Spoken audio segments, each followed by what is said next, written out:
फिर गांव आई बहू। हाय रे, वो कल मुही फिर आने वाली है। मैं तो नहीं चाहती कि वो यहाँ आए। अरे तुम्हारे इकलौते बेटे की बीवी है, बहू है तुम्हारी, कोई बेगाना नहीं कि तुम नहीं चाहती कि वो घर ना आए। अरे उसका घर है ये। हाँ है तो, लेकिन याद है ना पिछली बार एक ही दिन के लिए आई थी, गांव की शक्ल ही बदल कर चली गई। इस बार न जाने क्या क्या करेगी। कलावती अपनी बहू रमा के गांव आने से परेशान थी। अरे शहर की लड़की है, गांव आकर क्या कमाल करती है देखिए। रमा रेलवे स्टेशन पर। हाय रे, गांव की जमीन पर पैर रखते ही गोबर की बदबू आने लगी है। कैसी बात कर रही हो? इसी महक को सूंघ सूंघ कर तो मैं बड़ा हुआ हूँ। हाँ, तभी तुम्हारे परफ्यूम का खर्चा इतना ज्यादा है। पति को रमा की बात बिल्कुल अच्छी नहीं लगती। अब कोई आया है क्या रिसीव करने? कोई क्यों आएगा, मेरा गांव है, गली गली की पहचान है मुझे। चलो आगे से टांगा कर लेते हैं। No no no no, last time मेरी कमर लचक गई थी, मैं तो पैदल ही ठीक हूँ। भाई मैं तो टांगे पर ही जाऊंगा, वैसे भी शहर में टांगा कहाँ मिलता है। पति टांगा बुलाकर उसमें बैठकर चला जाता है। अरे वाह, हाय रे मेरा बेटा। पर बेटा इतना दुबला क्यों हो गया तू? बेटा बहू नहीं आई क्या? अच्छा ही तो है ना नहीं आई, आती तो बस अपनी शेखी झाड़ती रहती शहर की सारी। मुझसे नहीं होता, अभी आती तो कहती। बस तभी बहू की आवाज जोर से आती है। हाय रे, मेरे पैरों में मट्टी लग गई है। क्यों नहीं सरकार को बोलकर आप लोग सड़कें पक्की करवा लेते हैं? छी छी छी छी। कोई तो मेरे पैर में पानी डाल दो। अरे ये कहां से आ गई? मैंने तो सोचा था मेरा बेटा अकेला आया है। लेकिन जैसे ही सास की नजर बहू पर पड़ती है तो वो उसके कपड़े देखकर जोर से चिल्लाती है। अरे ये क्या पहन कर आ गई यहाँ?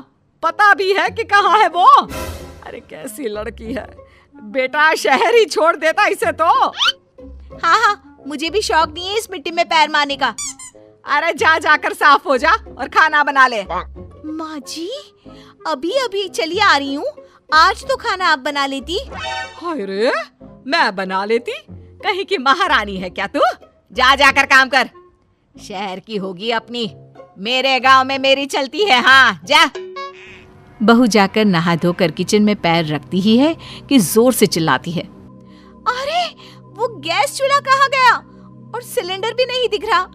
माँ जी, मेरे पापा ने गैस इसलिए तो दिया था कि मुझे ये मिट्टी वाले चूल्हे में ना खटना पड़े, आपने वो भी हटा दिया क्या? हाँ, क्योंकि गैस का रेट पता है क्या चल रहा है, लकड़ी फ्री की होती है। अरे जा जाकर चूल्हा सुलगाकर खाना बना जल्दी से। अरे जाना, माँ की मदद कर दे आज के लिए। हाँ हाँ, बीवी का गुलाम। सास बहू एक किचन में। सर से पल्ला क्या तेरी नानी आएगी लेने? शादी को 2 साल हो गए, लेकिन लड़की बनी घूम रही है, ना बिंदी ना सिंदूर। अरे लगाया तो है सिंदूर, ये देखिए। बहू पल्ला गिराकर सास को सिंदूर दिखाती है। अब मेरे साज श्रृंगार पर चर्चा हो चुकी हो तो चलिए खाना भी बना ले। आप तो सुबह से ठूस रही होंगी, हम लोग तो अभी अभी आए ना सफर करके। उधर बाहर बेटा और पिता आपस में बात कर रहे थे। क्या है पापा, माँ को कुछ तो समझाइए, कैसी रहती है वो मीरा के साथ? अरे अभी तो शादी हुई है, प्रोफेशनल लड़की है, वो काम ना करे तो हम लोगों का घर ना चले। देख बेटा, तू ये सास बहू के बीच में ना बोले तो ही अच्छा होगा। ये ऐसा रिश्ता है कि कुछ भी कर लो मन मुटाव तो बना ही रहेगा। वो तो है पापा, लेकिन चलिए देखते हैं। शाम को मीरा स्कर्ट पहन कर आती है। हे सासू माँ, मैं जरा बाहर जा रही हूँ। पास में वो जो मौसी रहती है ना, जो शहर से आई थी अपने पति के इलाज के लिए, उन्होंने घर बुलाया है। कौन, वो विमला मौसी? अरे ना ना, उनके घर ना जाना, उनके घर मौसाजी नहीं रहे हैं, 2 हफ्ते पहले ही देहांत हो गया उनका।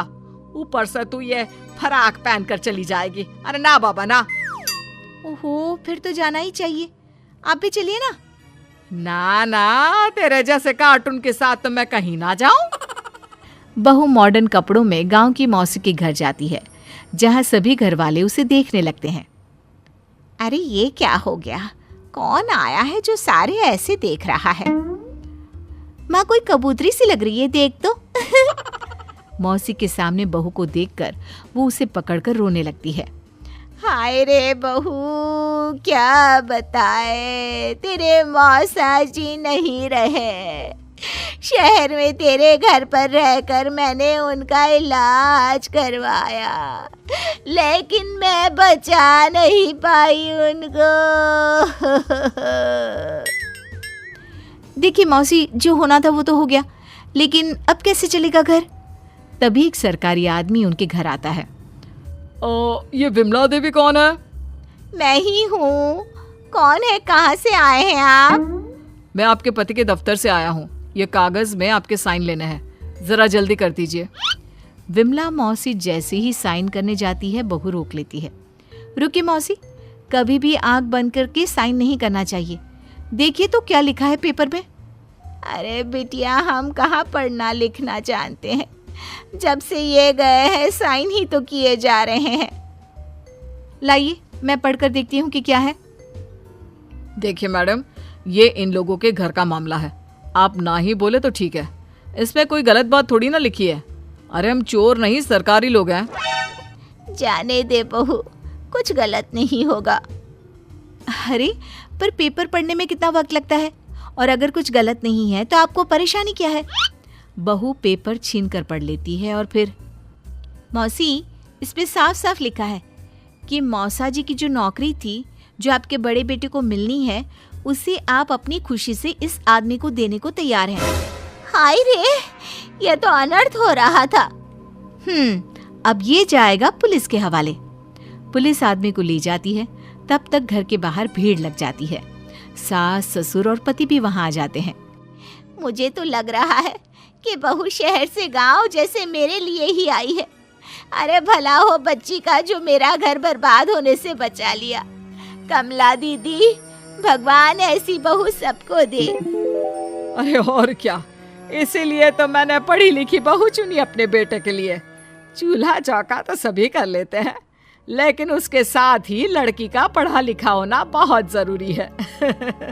चल बहू, घर चलते हैं, रात के खाने की तैयारी भी तो करनी है ना।